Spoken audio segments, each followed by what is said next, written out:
ಮಹಾಭಾರತ ಅಂದ್ರೆ ನಮಗೆಲ್ಲರಿಗೂ ಮೊದಲಿಗೆ ನೆನಪಾಗುವುದು ಕುರುಕ್ಷೇತ್ರ ಯುದ್ಧ. ಆದರೆ ಈ ದೊಡ್ಡ ಯುದ್ಧ ಶುರುವಾಗಲು ಅಸಲಿ ಕಾರಣವೇ ಕೌರವರ ಜನನ. ಸಾಮಾನ್ಯವಾಗಿ ಒಬ್ಬ ತಾಯಿಗೆ 1, 2 ಅಥವಾ 3 ಮಕ್ಕಳು ಹುಟ್ಟುವುದನ್ನು ನಾವು ನೋಡಿರುತ್ತೇವೆ. ಆದರೆ ಗಾಂಧಾರಿಗೆ ಬರೋಬ್ಬರಿ 100 ಗಂಡು ಮಕ್ಕಳು ಮತ್ತು 1 ಹೆಣ್ಣು ಮಗು, ಒಟ್ಟು 101 ಮಕ್ಕಳು ಹೇಗೆ ಹುಟ್ಟಿದರು? ಇದು ಕೇಳಲು ಆಶ್ಚರ್ಯ ಅಲ್ವಾ? ಇದು ಕೇವಲ ಕಥೆನಾ ಅಥವಾ ಸಾವಿರಾರು ವರ್ಷಗಳ ಹಿಂದೆಯೇ ನಮ್ಮಲ್ಲಿ ದೊಡ್ಡ ಮಟ್ಟದ ವಿಜ್ಞಾನ ಇತ್ತಾ? ಬನ್ನಿ, ಇವತ್ತಿನ ವಿಡಿಯೋದಲ್ಲಿ ಹಸ್ತಿನಾಪುರದ ಅರಮನೆಯ 4 ಗೋಡೆಗಳ ಮಧ್ಯೆ ನಡೆದ ಆ ವಿಚಿತ್ರ ಘಟನೆಯನ್ನು ಸರಳವಾಗಿ ತಿಳಿದುಕೊಳ್ಳೋಣ.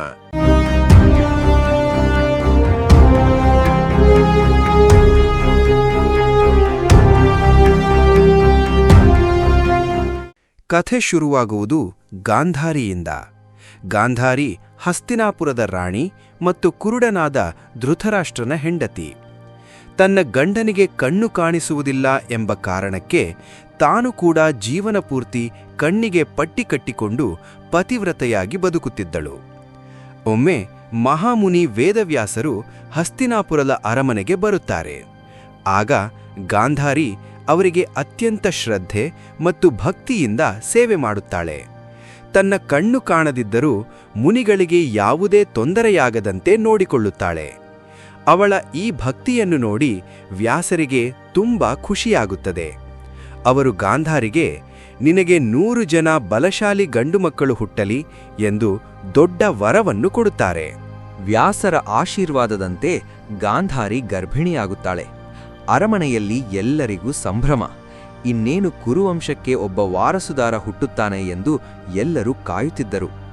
ಆದರೆ ಇಲ್ಲಿ ವಿಧಿಯ ಆಟವೇ ಬೇರೆಯಾಗಿತ್ತು. 9 ತಿಂಗಳು ಕಳೆಯಿತು, ಮಗು ಹುಟ್ಟಿಲಿಲ್ಲ. 1 ವರ್ಷವಾಯಿತು, 2 ವರ್ಷಗಳೇ ಕಳೆದು ಹೋದವು. ಆದರೂ ಗಾಂಧಾರಿಗೆ ಪ್ರಸವ ಆಗಲೇ ಇಲ್ಲ. ಇದೇ ಸಮಯದಲ್ಲಿ ಕಾಡಿನಲ್ಲಿದ್ದ ಪಾಂಡುವಿನ ಹೆಂಡತಿ ಕುಂತಿಗೆ ಚೊಚ್ಚಲ ಮಗು ಅಂದರೆ ಧರ್ಮರಾಯ ಹುಟ್ಟಿದ ಸುದ್ದಿ ಹಸ್ತಿನಾಪುರಕ್ಕೆ ಬರುತ್ತದೆ.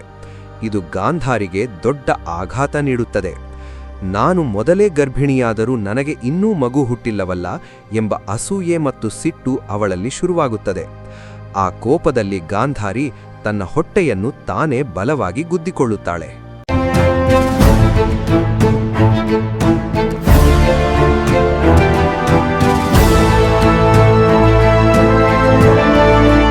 ಹೊಟ್ಟೆಗೆ ಹೊಡೆದುಕೊಂಡ ಪರಿಣಾಮ ಅವಳ ಗರ್ಭದಿಂದ ಮಗು ಹೊರಬರಲಿಲ್ಲ.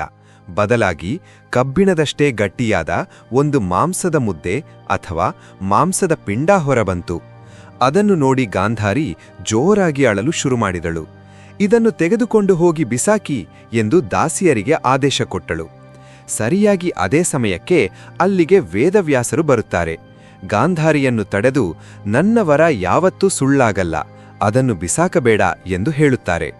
ನಂತರ ವ್ಯಾಸರು ಆ ಮಾಂಸದ ಮುದ್ದೆಯ ಮೇಲೆ ಸ್ವಲ್ಪ ತಣ್ಣೀರನ್ನು ಸಿಂಪಡಿಸಲು ಹೇಳುತ್ತಾರೆ.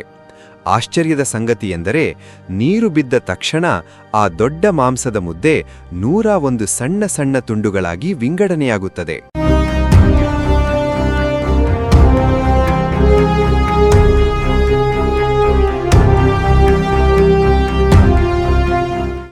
ಈಗ ನಿಜವಾದ ಪವಾಡ ಶುರುವಾಗುತ್ತದೆ. ವ್ಯಾಸರು ಅರಮನೆಯ ಸೇವಕರಿಗೆ 101 ಮಡಕೆಗಳನ್ನು ತರಲು ಹೇಳುತ್ತಾರೆ. ಆ ಎಲ್ಲಾ ಮಡಕೆಗಳಲ್ಲಿ ಶುದ್ಧವಾದ ಹಸುವಿನ ತುಪ್ಪವನ್ನು ತುಂಬಿಸುತ್ತಾರೆ. ಆಮೇಲೆ ವಿಂಗಡಣೆಯಾಗಿದ್ದ ಆ 101 ಮಾಂಸದ ತುಂಡುಗಳನ್ನು ಒಂದೊಂದು ಮಡಕೆಯಲ್ಲಿ ಹಾಕಿ ಭದ್ರವಾಗಿ ಮುಚ್ಚಿಡಲು ಹೇಳುತ್ತಾರೆ. ಇದನ್ನು ನಾವು ಇಂದಿನ ವಿಜ್ಞಾನಕ್ಕೆ ಹೋಲಿಸಿದರೆ ಇದು ಅಕ್ಷರಶಃ ಟೆಸ್ಟ್ ಟ್ಯೂಬ್ ಬೇಬಿ ತಂತ್ರಜ್ಞಾನದ ತರಹ ಕಾಣುತ್ತದೆ ಅಲ್ವಾ?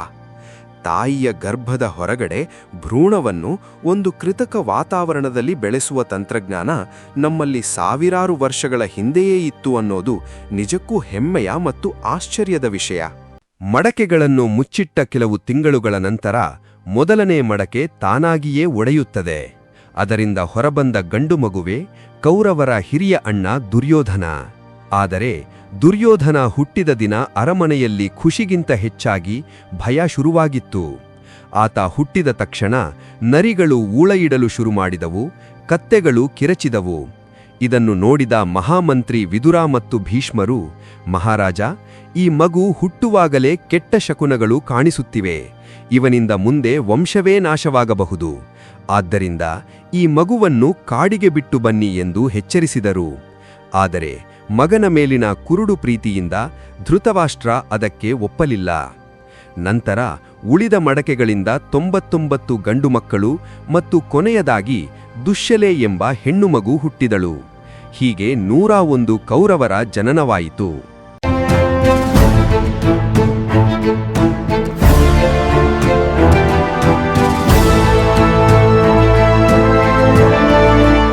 ಒಂದು ಮಡಕೆಯಲ್ಲಿ ಬೆಳೆದ ಈ ಮಕ್ಕಳು ಮುಂದೆ ಹಸ್ತಿನಾಪುರದ ಇತಿಹಾಸವನ್ನೇ ಬದಲಾಯಿಸಿದರು.